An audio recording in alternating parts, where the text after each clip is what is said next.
I'm Ryan McDonald. We're here at the Christchurch Street Sprint and we've got our next guest and car. So, mate, what is your name, how old are you, and what is the car that you're driving? Daniel Johnson, 36 I think. This is 1989 R32 GT-R. How did you get into motorsport, and yeah, what number car is this for you in terms of a race car?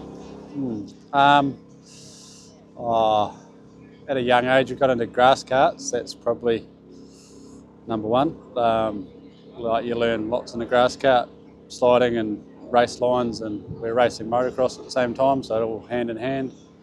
Then I stopped and just pit crewed for people for years, and then I had this as a road car since I was 20. So you've had this car since you're 20, so over 15 years. Tell us about the history of this car. And is it a genuine GT-R? Yeah, it's genuine. It's number 415, so first 500, so made for Bathurst. Like, that's why they had to build 500 to get into Bathurst. And then, it's an ex-Tipples car.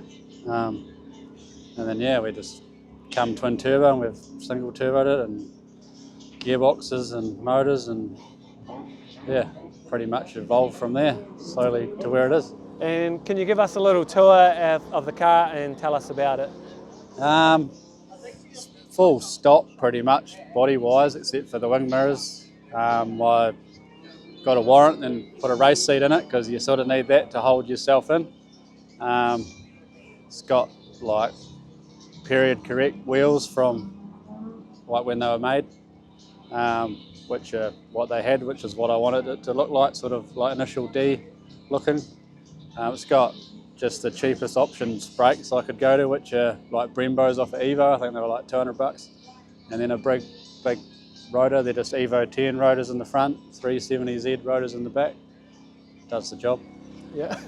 And so this car is basically a street car, and you're here competing today. And yeah, currently you were sitting 7th overall. Oh, I think 17th maybe. Yeah. 17th overall, which is quite surprising. I did one run. The first one was a bit slow, just getting used to the track, and then second run the power steering belt come off, which aborted that run straight away, and then third run was this morning in the rain, so we just did some skids. Can we pop the hood and can you tell us about the engine? Oh, it's like old school, about 10 years ago.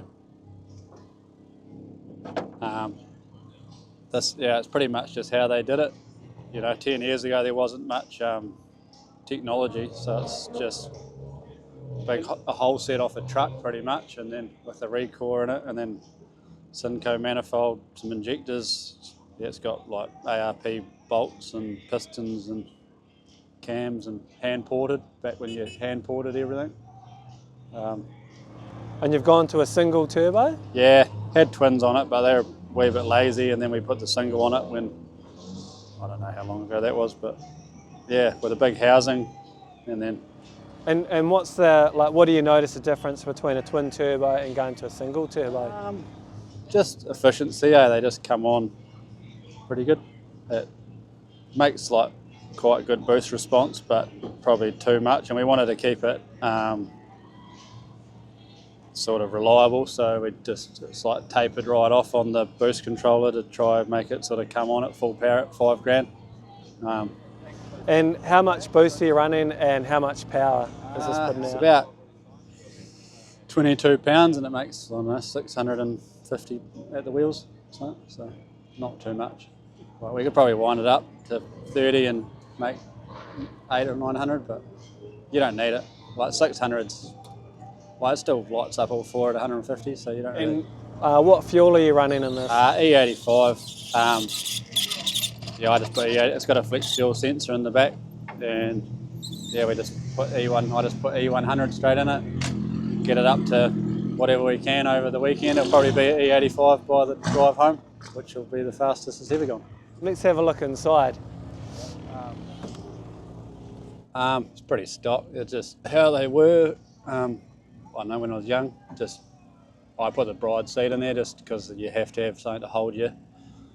Other than that, just like old school gritty gauges, and then it's got this is just like what they used to have in Japan.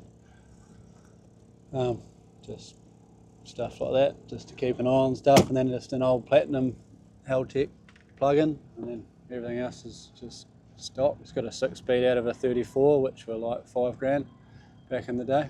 What clutch do you have in this? It's got like a shitty twin plate Nismo made for 400 horsepower, but it just drives beautifully, like sprung centre. So it's yeah, sweet. It just drives nice, eh? It's like proper street stock, eh? Yeah. That's awesome. Yeah, it's just stock. That's why I think it's so funny. There's nothing special at all. I know, it's so cool, mate. Dan, thanks for showing us around your car. It's a beautiful piece of machinery. How does one get into motorsport? I would say get a grass cart, eh, or anything like that. I'd say buy a paddock car, but they're probably unviable now. Yeah, grass carts, karting, just watch, go for rides, eh? It's like, I don't know, probably not going to say I'm going to let you have a drive straight away, but yeah, like, just have a go, eh? If you're keen, just get into it. Cool. Thank you. Cheers for your time and all the best for your next run. Thank you. Thanks, mate.